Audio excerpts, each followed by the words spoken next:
Brilliance Audio presents The Half-Truth by Leddy Harper.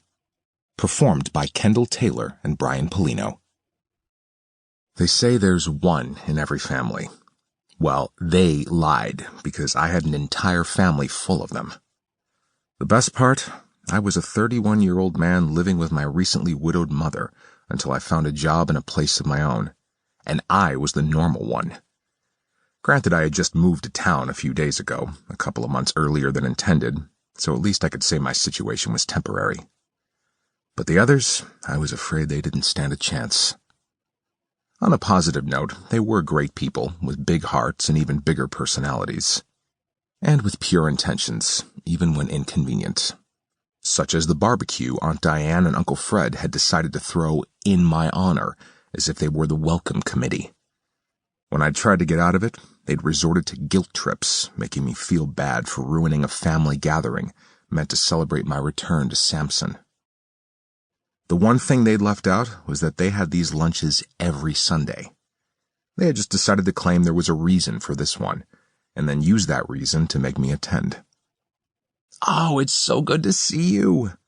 Aunt Diane wound her arms tightly around my neck, acting like she hadn't just seen me yesterday when she'd stopped by my mom's house for coffee.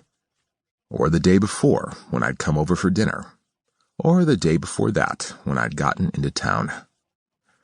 I couldn't say much, though, considering it had been years since I'd last come home. After heading off to college, I'd basically left this small town behind. The only reason I had seen Mom and Bill so much over the last 13 years was because they'd gone to Nevada to see me. I'd always kept up with my family, but only from a distance. Aunt Diane released me from her embrace and tugged me inside by my hand. "Your cousins are so excited to see you. Marlena and her clan might be a little late, but Kelsey should be here soon."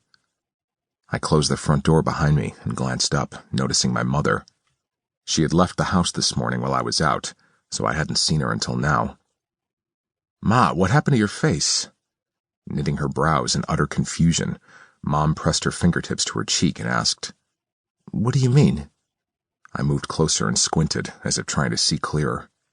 Her skin was covered with some sort of caked-on, flesh-colored cream. When I ran my finger along her cheekbone, I was left with a shimmery bronze powder on my hand. "What is this?" "Oh, it's makeup." I blinked a few times, but Mom just laughed and tried to brush me off.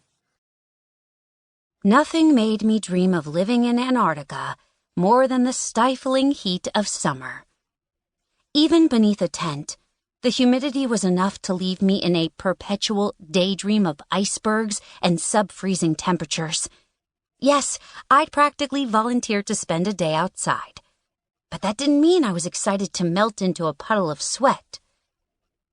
Taste of the Town was the biggest in-person advertising opportunity a restaurant had in the area. All of Langston and every surrounding suburb came to enjoy food from many different businesses, large and small. I'd been picked as one of Fathom's 216's employees to help man the tent and offer insight into our unique menu. It was a great treat to do this, and I had looked forward to it for weeks. Until I found out who else had been scheduled for it, too. Sean, one of the prep cooks, was there to assist with serving, and one of the hostesses, Amanda, played the part of cashier. I didn't mind spending a Sunday with either of them. It was the other person Michael had chosen to work the event with us, Rebecca DeWolf, his new girlfriend, who got under my skin. There wasn't anything wrong with her per se. From what I knew of her, which wasn't much, considering she'd only been at the restaurant for 3 weeks. She was a really sweet person. But the idea of spending most of the day listening to her gush about Michael didn't appeal to me. She could find almost any reason to bring up his name and make it relevant to any conversation, regardless of who she was talking to.